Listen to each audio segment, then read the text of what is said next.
Hi, welcome back to Mr. Raymond's Social Studies Academy for our ongoing AP Government and Politics series, where today we are going to cover topics 4.5 and 4.6 on public opinion from Unit 4 on politics. So last time we touched on political socialization, and that ties in nicely to today's lesson, where we will talk about how public opinion is measured and how the government uses information on public opinion polls to guide their policy making and campaigns.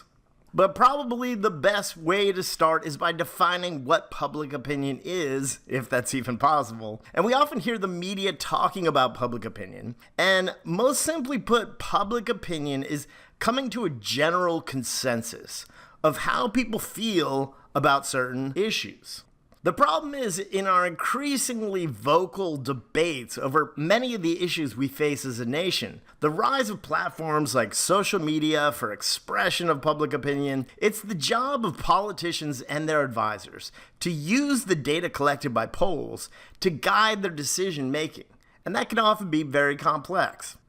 Again, that's because this topic is especially relevant in today's political climate. After all, Americans are divided on many of the issues that our nation is facing today, and that divide is especially significant right now.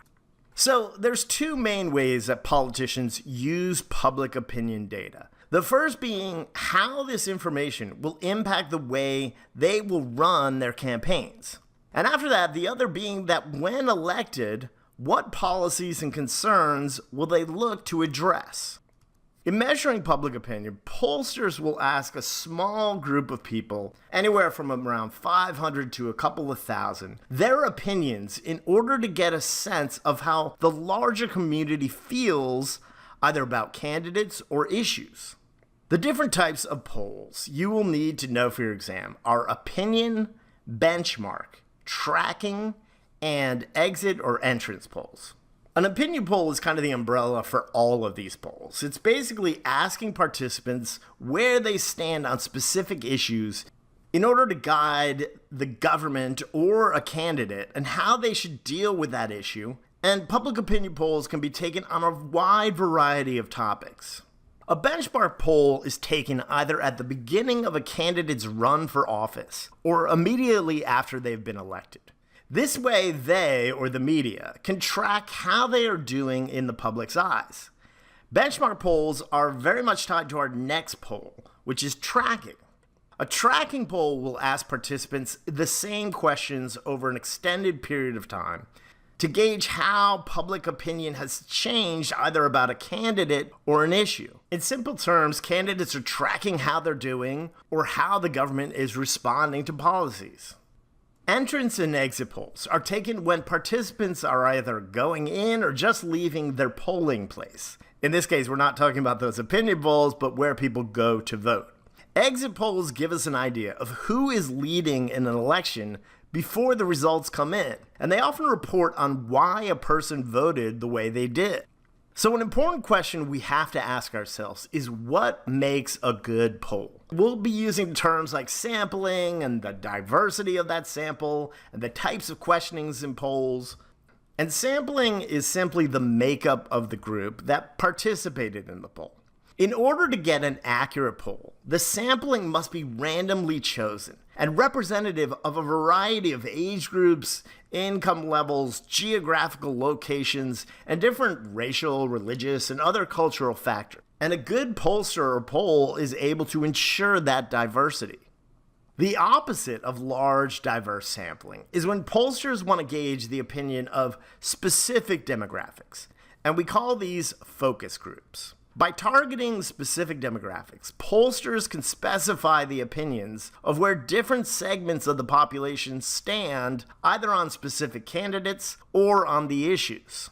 Now, one of the things we have to remember about polls, and what can be problematic, is the manner in which participants are asked questions. We have to take into consideration, are the questions asked in a biased manner? And in order to have a truly random sample, how are those polls taken?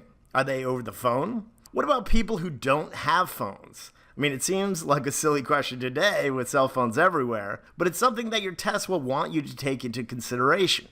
Do polls taken over the internet or in person lead to different responses? All of these are questions that have to be considered for a poll to be effective. The questions themselves can also impact a poll. In my class, we look at some examples of misleading questions, but for our purposes today, keep in mind that polls can be impacted whether the questions are open-ended, agree or disagree, whether questions are leading or balanced, and even the order that questions are asked in can impact a poll's results. Now, no polls are perfect, and we have some pretty substantial examples to back that up recently. In general, polls allow for a sampling error margin of either plus or minus 3%. While that might not sound like a lot, in a pretty evenly divided country politically, that margin can make many polls too close to be definitive. The most recent example would be the 2016 presidential election, in which most polls had candidate Hillary Clinton ahead of Donald Trump even up until election day. In our upcoming lesson on the media, we will learn a phrase called horse racing, in which the media often fixates on personalities and sound bites over where candidates stand on the issues. And what is sometimes referred to as the bandwagon effect, some political scientists question whether polls can impact the outcome of a race. So, after the campaign is over, it doesn't mean that politicians stop looking at polling data. Public opinion can play a huge role in the policies that elected officials will choose to address. Politicians use polling data to gauge public opinion about what issues are most important to them and where they stand on the issues. Elected officials, if they want to get reelected, are constantly polling before proposing legislation and policies. Whether it be a president, a member of Congress, or a local assembly member, polls and public opinion will continue to play a vital role in how our government operates. And that's where we will leave off today, but before we do, let's review. What are two ways that politicians use poll data? For campaigning and for gauging support for policies. This type of poll takes place at the beginning of a candidate's campaign or term in office. A benchmark poll. This type of poll asks the same questions over a period of time to gauge a change in public opinion. Tracking. These type of polls ask people questions right before or after their vote. Entrance and exit polls. We use this word to describe the size, the demographics, and the backgrounds of those being polled. Sampling. When a specific demographic is targeted for their opinion, it is known as a focus group. True or false, the types of questions and the way they are asked can impact a poll's results. True. What is a typical margin of error for most polls? Well, it's usually about plus or minus 3%. True or false, politicians will use polls to gauge support for potential legislation or policy initiatives that they are considering. True.